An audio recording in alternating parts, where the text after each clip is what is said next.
Well, hey, good day to you. This is Todd. I am a regular dude walking in the Word.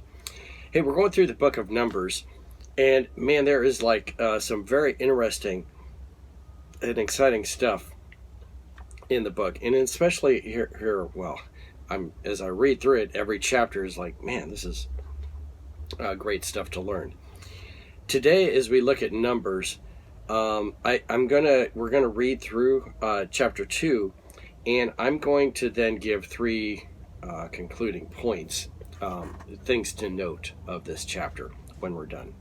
So, have you ever, when you've traveled in your travels, it used to be like this, and I see it especially in like Central American countries, some countries in the Caribbean.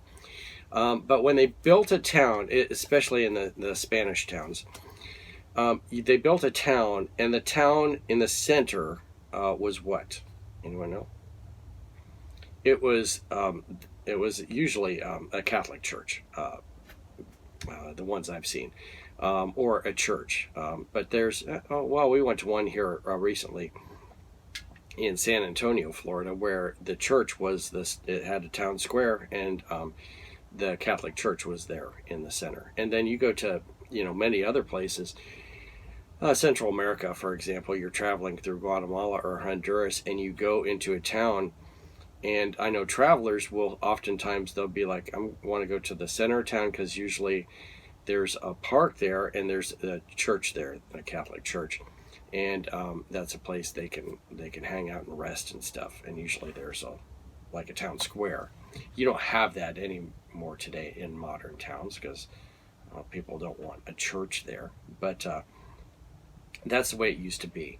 And you're going to see the United States wasn't the first people, or Europe was not the first people to come up with this idea of a community surrounding a church, that the church was in the center, that the place of worship was in the center.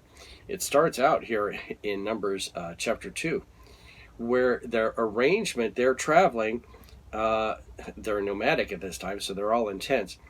But God organizes them here in chapter 2, and you're going to see it's a community surrounding the tabernacle. The tabernacle. So anyway, that's the place of worship. So the people, the central point of the community was the worship of God. Okay, so and let's read here today. This is Numbers chapter 2. And I have some diagrams also. Let me show you these diagrams right off the bat here, because the way the tribes are located makes a difference. And as you're reading through this, it's hard to picture. It says this tribe will be on the east, this one will be on the west, and so forth. But I don't know if you can see that much. You can't read all the words and everything, but the tabernacle is right here in the center. And the tribes are laid out, Judah being at the bottom here, and the tribes with that. And then, there's 3 tribes over here, 3 tribes over here, 3 tribes over here, and 3 tribes over here. So, and then the Levites are in the center. So, and the Levites are surrounding that. So, as you can see, that is, it ends up being in the shape of a cross, okay? So we'll talk about that later. But just so as we read through this, you kind of get a picture of, this is how the tribes are laid out here. All right, let's read Numbers chapter 2. It says this: The Lord said to Moses and Aaron, the Israelites are to camp around the tent of meeting some distance from it, each of them under their standards and the holding of the banners of the family. Okay, so they had like flags and colors. We don't know what those colors were for sure. There's tradition that might say, but the Bible never does say this is what the color was and this is what their flags looked like. But they were organized according to that, okay?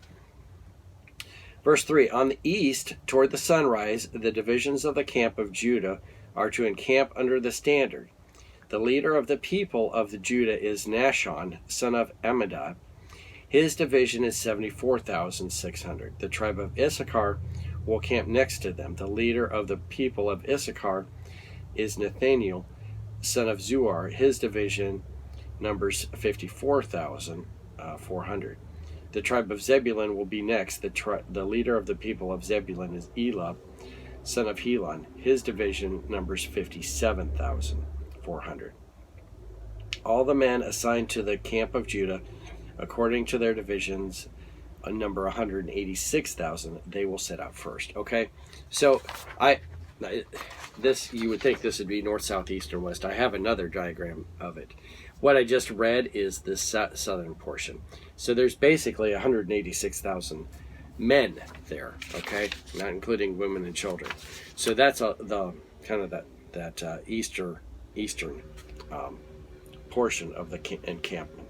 Okay, which is the longest, the largest portion, 186,000.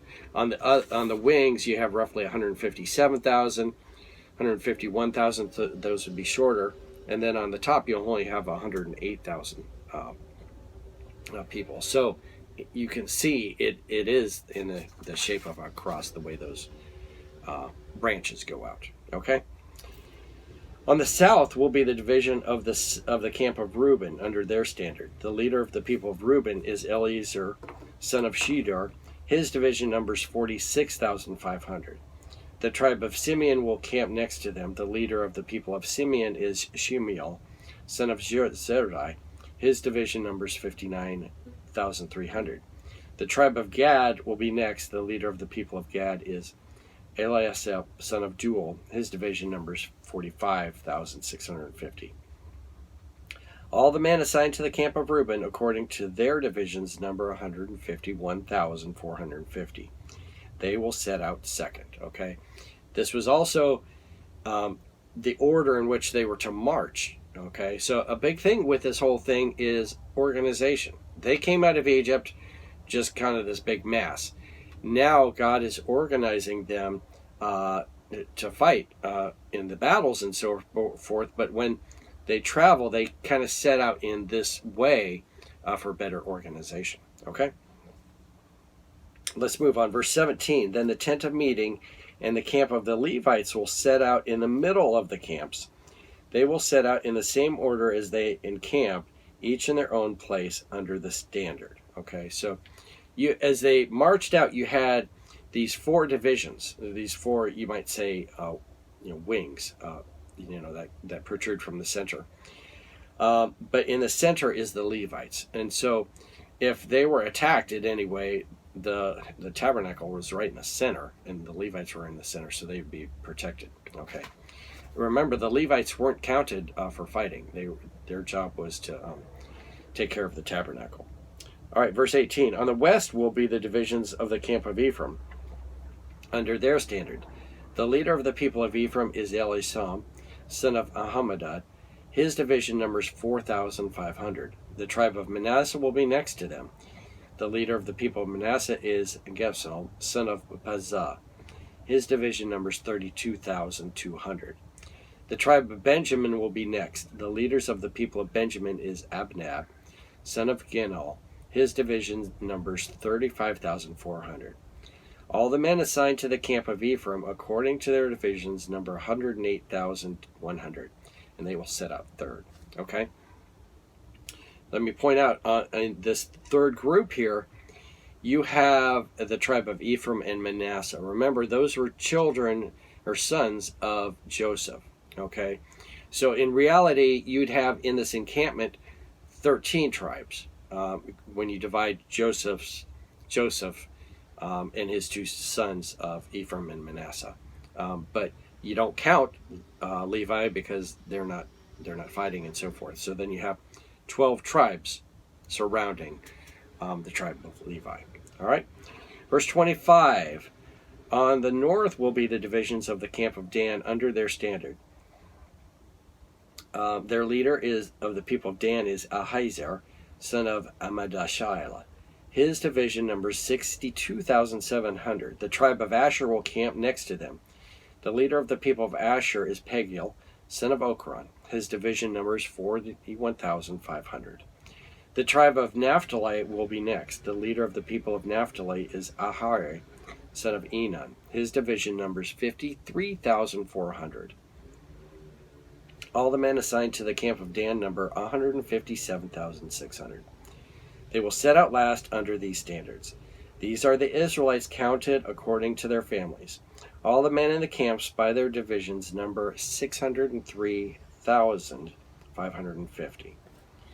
The Levites, however, were not counted along with the other Israelites as the Lord had commanded Moses. Okay, so you had 603,000 men, fighting men, okay? So you're not including wives, you're not including children, and you're not including the senior citizens that are not of fighting age anymore, okay? So very easily, if you have over 500,000 just of men, you could easily have 2 to 3 million people in this encampment here. An amazing thing to think of that. So yeah, 2 to 3 million people there. So the Israelites did as the Lord commanded Moses. That is the way they encamped under the standards, and that is the way they set out, each of them with their clan and family. Okay, so you look at this and you're like, oh yeah, big deal. But I want to point out 3 things you can learn from this, okay? The first thing is the organization. God had a plan to organize the people. They were kind of a ragtag group of slaves that came out of Egypt. And God organized them to be an orderly group and to help with in combat, in fighting, with being soldiers, and then also just in travel, and then just basic setup of the camp. Okay, so that's the first thing. God had a plan for organization. Okay, the second thing is this: that the shape, the way it was, the camp was laid out, was really in the shape of a cross.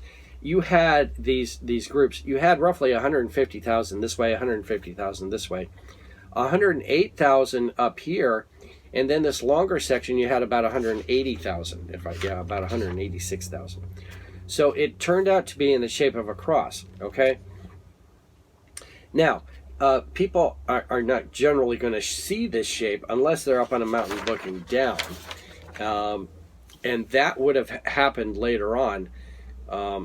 When Balaam was taken up into a mountain and he said, "Hey, curse these people," and the king brought him up there and said, "Hey, curse these people." When he did, he would have looked down from that mountain and saw the shape of the cross. Okay, now naturally, no one knew the cross. The cross was not invented or used as a form of execution until the Romans, right before Jesus. And it was used naturally for Jesus. But it's just an interesting thing how God laid that out kind of, and remember, everything points to Jesus in the Bible, laid that out in the shape of that cross like that, which just further points to Jesus in the future. The last thing and the most important thing I want you to see is this, that the Levites and the tabernacle were in the center of the camp. You have, again, the camp here. You had in that camp, and right in the center is the tabernacle. So the focus of that whole community was the worship of God. Okay, so when you woke up in the morning and you came out of your tents were facing that way. So that's what you were facing, and so that was the kind of the primary objective of that community was the worship of God, because that was in the center. It wasn't a movie theater in the center. It wasn't a restaurant in the center. It was the tabernacle, which symbolized the worship of God. That was in the center. And the community was built around that, the worship of God in the center of that.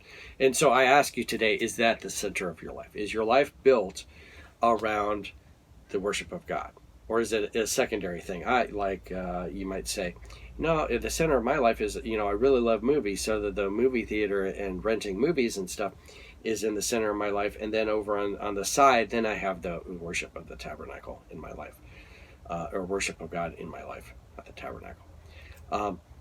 So examine your life. What's in the center of your life? Is it the worship of God, or is it something else? All right. So, hey, thanks for watching. I am just a regular dude walking in the Word, and I look forward to seeing you tomorrow as we continue our journey through the book of Numbers. Lord's blessing. I'll see you then.